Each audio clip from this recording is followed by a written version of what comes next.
दोस्तों, वर्षों की गुलामी और बंटवारे के बाद आजादी काफी दर्द के साथ मिली थी। ये विभाजन इतना आसान नहीं था। कई विवाद और तनातनी के बीच हुए बंटवारे के बीच कई रोचक किस्से भी सामने आए थे।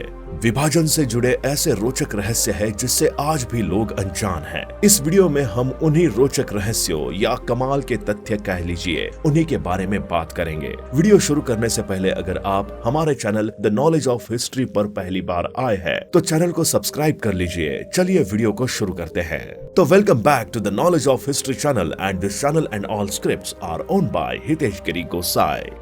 फैक्ट नंबर 1, माउंटबेटन दोनों देशों की इंडिपेंडेंसी सेरेमनी में शामिल होना चाहते थे। इसलिए भारत को आजादी मिली 15 अगस्त को और पाकिस्तान को आजादी मिली 14 अगस्त को। अगर दोनों देश एक ही दिन आजाद होते तो माउंटबेटन के लिए दोनों देशों के समारोह में पहुंच पाना मुमकिन नहीं होता। इसलिए दोनों देश अलग अलग दिन आजाद हुए।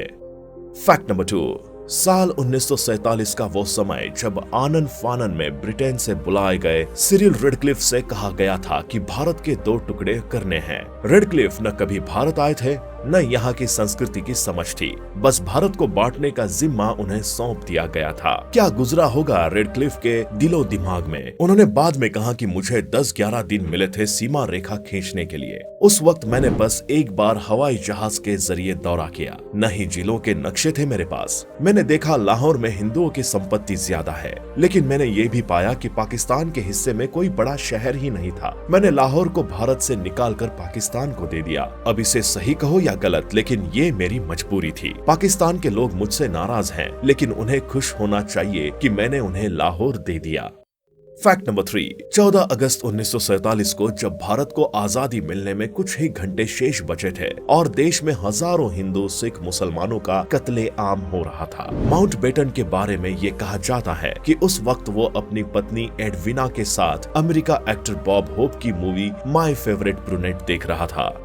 फैक्ट नंबर 4, उस समय वॉइसरॉय भवन के अस्तबल में 12 घोड़ा गाड़ी थी। ये हाथ से गढ़ी हुई सोने और चांदी की तरह तरह की सजावटों से लैस, चमचमाते साज और लाल मखमली गद्दियों वाली थी।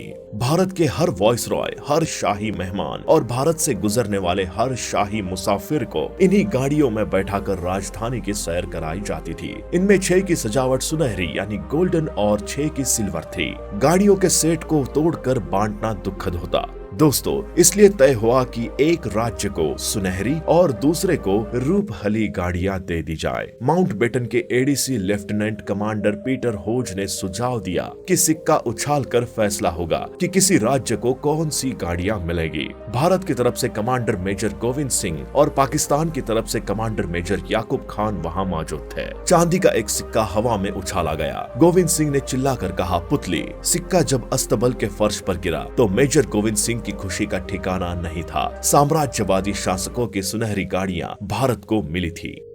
फैक्ट नंबर 5, 20 फरवरी 1947 को ब्रिटिश प्राइम मिनिस्टर ने ये घोषणा की कि 3 जून 1948 को भारत से ब्रिटिश रूल खत्म हो जाएगा। 1947 की शुरुआत में देश में हिंदू मुस्लिम दंगे शिखर पर थे। 3 मार्च 1947 को गांधी जी ने कहा कि देश का बंटवारा उनकी लाश पर से होगा। एक तरफ गांधी जी अपने जिद पर अड़े थे और दूसरी तरफ देश में हो रहे भयानक रक्तपात को देखते हुए सरदार पटेल और पंडित नेहरू ने ये मान लिया था कि अब देश का बंटवारा करना ही पड़ेगा।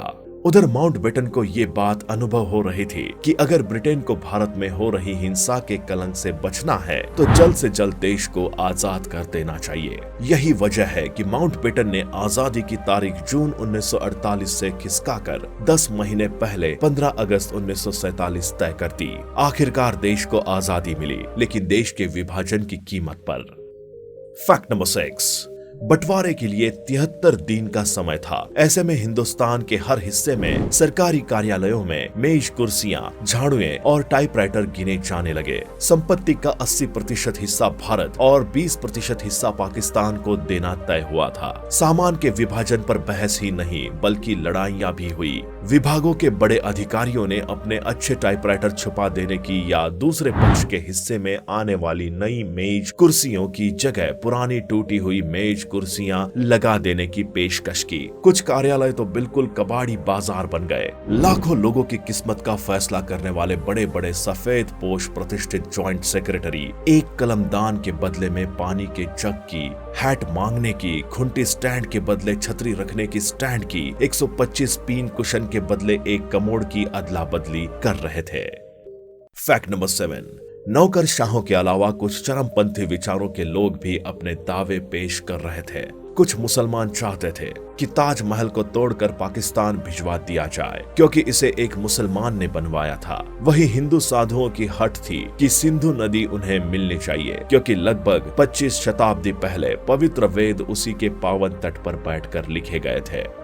फैक्ट नंबर 8, देश भर में ब्रिटिश फ्लैग को उतार लिया गया था और तिरंगा लहराया जा रहा था। पंडित नेहरू ने माउंटबेटन की इस गुजारिश को मान लिया कि ब्रिटिश फ्लैग को उतारते वक्त किसी तरह का जश्न नहीं होगा ताकि अंग्रेजों की भावनाओं को ठेस न लगे। तिरंगा लहराए जाने पर ही समारोह किए गए। लेकिन जब 15 अगस्त के दिन जब देश आजादी का जश्न मना रहा था, तब गांधी जी आजादी की रस्म के दौरान हुए किसी भी कार्यक्रम में शामिल नहीं हुए थे। उस दौरान वो कलकत्ता में थे और हिंदू मुस्लिम दंगों को रोकने का प्रयास कर रहे थे। फैक्ट नंबर 9, अयोध्या में राम मंदिर के भूमि पूजन की तारीख की तरह भारत की आजादी की तारीख पर भी विवाद हुआ था। इस तारीख को ज्योतिषियों ने अशुभ कहा था। माउंटबेटन ने जल्दबाजी में भारत की स्वतंत्रता के लिए 15 अगस्त की तारीख चुन ली थी।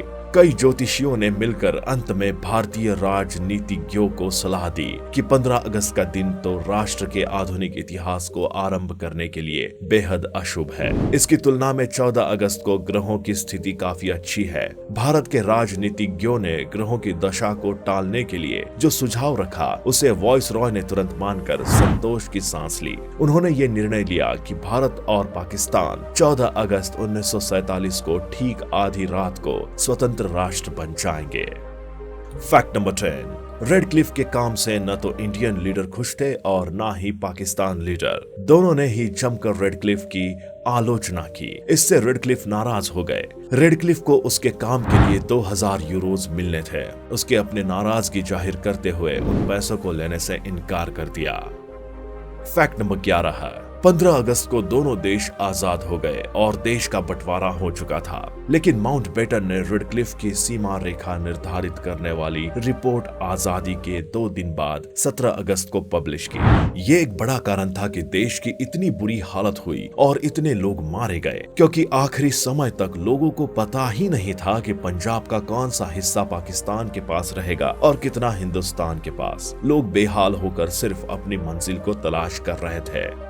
फैक्ट नंबर 12, सरकारी मेहमानों में खाने के बर्तनों, छुरी और दीवार पर लगी हुई तस्वीरों के बंटवारे पर खूब जूतम पैजार यानी लातों से मारपीट तक हुई। एक चीज पर कभी बहस नहीं होती थी, वो है शराब। जितनी शराब होती थी वो भारत को मिल जाती और उसके बदले में पाकिस्तान के हिसाब में कुछ रकम डाल दी जाती। तो दोस्तों आज के लिए बस इतना ही। वीडियो कैसी लगी हमें कमेंट में जरूर बताएं। वीडियो पसंद आई हो तो वीडियो को लाइक करें और अपने फैमिली फ्रेंड्स के साथ शेयर करना ना भूलें। और हाँ, हमारे channel the knowledge of history को सब्सक्राइब जरूर कर लें। मिलते हैं आपसे अगली वीडियो में। तब तक हंसते रहिए, मुस्कुराते रहिए। Good bye.